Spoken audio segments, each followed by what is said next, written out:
Maeve has already teed up. Do you have any thoughts or reflections from what we've heard over the last few hours? And then I'll come along to Helen, because I think Helen, some of what she was just saying was resonating deeply. Maeve, let's come to you first. Oh, and you're on mute, by the way, Maeve. Yeah, well, my first impression is this is so immense and so wide-reaching and so everything that where's the common thread that gives a backbone that demands respect for all of this? I think it's beginning to emerge. People are taking a bit more of what Geertje suggested and developing a self-confidence in the fact that getting beyond the pure technical and the metrics of impact is important.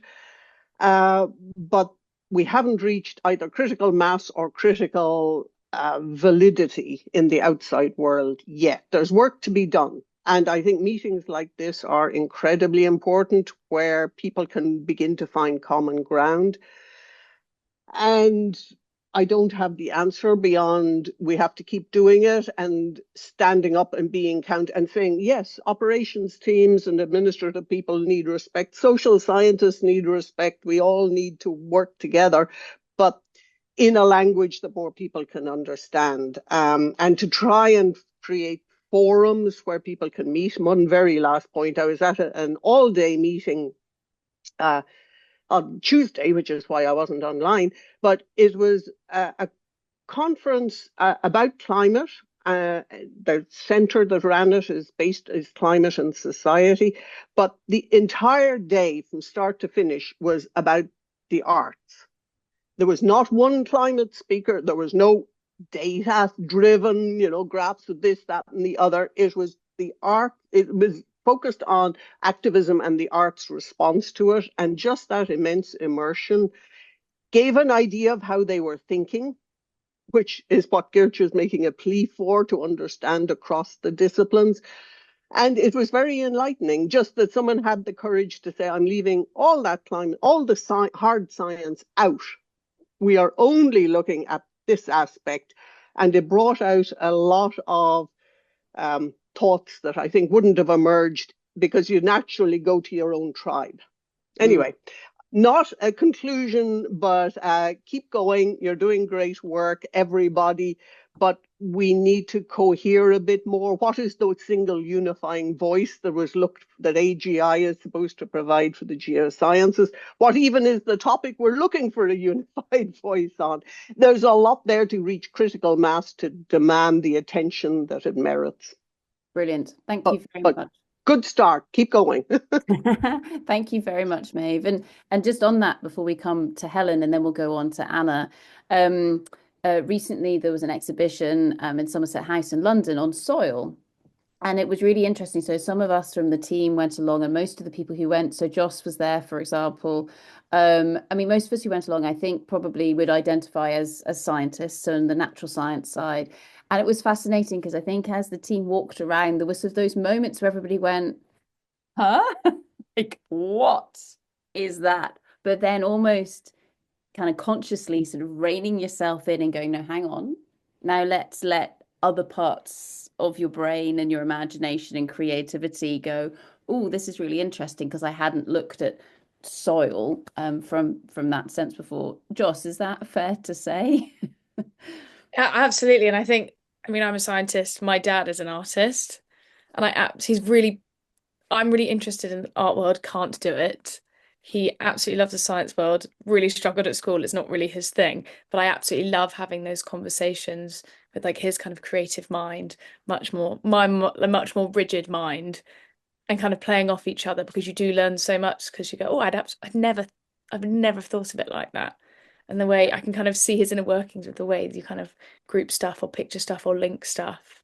So it just shows that importance of almost keeping it separate in some ways to make sure you have that approach, but sharing and being open and being collaborative with outcomes, data, whatever it may be, is hugely important. So I appreciate your kind of presentation, Geertje, and everybody's discussion to this today. Brilliant. Thank you very much, Joss. I'm intrigued as to what the conversation is like around your dinner table. Helen, any thoughts from yourself? And then Anna, who's come back to us, which is absolutely brilliant. If you have any just reflections or any final words you would like to share with everyone. So Helen, over to you. Thank you. So yeah, I think just from what everyone's saying today, I think we need to go and plant a lot more seeds. It's about keeping that conversation going. And I think when we talk around education, we sometimes get lost in the science. And it's about bringing it back to the human side and actually what people can actually understand and put it into the places to understanding your audience and how to apply it in that way. And I think that's the most important thing. And I think kind of again linking into what we've also said is sometimes it's not focusing actually on the education has to come first before we can see impact. So everyone wants to see the impact first. And I was having that conversation in the chat. There's people want to see the metrics of how do we know what's happening is actually making a difference. You're not going to see that probably this year, next year, or even in a few years, but it's going to happen. And I'm the ripple effect person, but it will have that impact. But if we only have the conversation once, it's only going to land that one time. But if we keep saying the same messages, eventually it'll land and it'll start growing. So the seed will start growing. So the only thing I'll ask for everyone is to continue having those conversations, even though you might be looking at blank faces to start off with. Slowly the eyes will start opening, so slowly people will start getting on board. And as much as you might feel like you're repeating yourself, I just pray, just continue doing it because it really will have an impact eventually and it will land. Fantastic. Thank you very, very much, Helen. Fantastic. Anna, anything from your end, and then we'll bring Hetchi back into the conversation again. Thank you, Sarah. And apologies, I clearly missed a lot of very interesting conversations and sessions, but I'm happy to have been able to come back. And I mean, just a quick reflection, and I was thinking about it after I spoke earlier this morning, is I would never have imagined that I'll be talking about social norms change in a platform like this, and it feels like two very different worlds, but I think that's what's really exciting and interesting about a space like this. And I do hope that we keep that energy to keep challenging each other and ourselves and to see where these different viewpoints come together and not forget that media is such an important part of that, not just to share information and knowledge, but to really join up these conversations and take them to scale. Awesome. Thank you, Anna. Yeah, I think that's something we're always very surprised by what people bring to the table during these discussions. And I think that ability to connect and maybe try and emulate one of Maeve's natural strengths here in terms of, oh, you need to hear what this person has to say. And the fact that, every person's time slot is only 20 minutes long. So 10 minutes of listening to someone isn't that much. And it's amazing, I think, then kind of the outputs from that, or those ideas that then come from those conversations, or people going, oh, I'd never heard of pluralism before. Let me go and ask the computer more about that, for example. So awesome. Thank you very much, Anna. Hetchi, how about yourself? And then I'll bring Aileen into the conversation. Yeah, thanks very much. I just wanted to comment on something that Joss said, and I think it's also related to a question that Ralph put in the chat. And so I think it's really important to recognize that everyone has their own expertise. They have their set of knowledge. They're trained in a certain area. And I'm not arguing that we should all become interdisciplinary. I don't think a natural scientist should be able or even should be willing to do social science research and vice versa.